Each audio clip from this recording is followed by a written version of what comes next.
In the last section, we created a login and registration form using Bootstrap 4. In this section, we will set out to make an online music library user interface.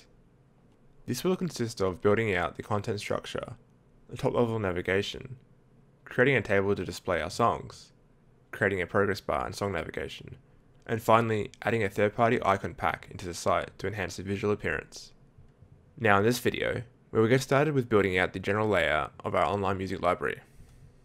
More specifically, this covers off once again duplicating the Bootstrap template we created to build out the project structure. We will then start the project off with the general structure using HTML5 elements and finish by creating a sticky footer that simply sticks to the bottom of the page.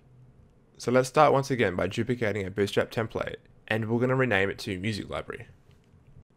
For this project, I'm going to go through and update the title inside the HTML to reflect a new project. So I'm going to put this as Online Music Library. So to get started, let's create the basic outline of the HTML sections required. To do this, we're going to be using some HTML5 elements. So first of all, we're going to need a header element, and this will hold our top navigation.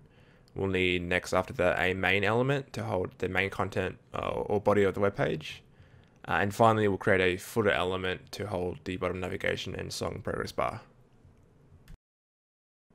I'm also just going to add some text inside these elements as placeholders so we can see how the content will be positioned on the page.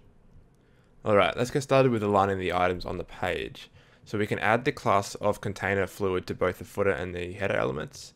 This container fluid class will allow the content to span 100% of the available width straight to the edge of the page. And with our main element, we're going to instead use the class of container, and this will allow us to center the content using auto margins or evenly spaced margins on each side, and thus aligning the overall content to the center. Finally, I'm going to add a BG-inverse class to the body. This will actually set a nice dark gray background color for our entire web page. Now, if you check this out in the browser, you will see, well, really not much at all. And that's because our text appears hidden because it's the same color as that background.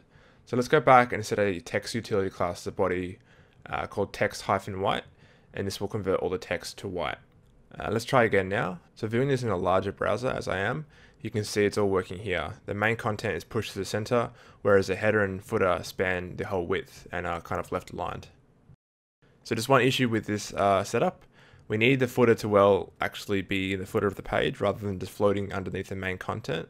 So we'll need to implement what's called a sticky footer, in which the footer element actually sticks to the bottom of the page. So to implement the sticky footer, we can actually use some classes that have been built for the navigation to push it to stick to the bottom of the page. So inside the footer, let's wrap the current contents in a nav element and set the classes of navbar, fixed, -bottom, and navbar -inverse. Now heading back into the browser and refreshing, as you can see we now have the desired footer forced to the bottom of the page. Finally, let's add some spacing to our elements. On the header element, add the class of py-4 for padding in the y direction, which is top and bottom, with a multiplier of 4. And finally, let's also add my-5 to the main content. In this video, we started off our new music library project by duplicating the existing Bootstrap template. We also laid out the basic elements and content positions, and finally made use of the navbar fixed classes to force the footer down to the bottom of the page.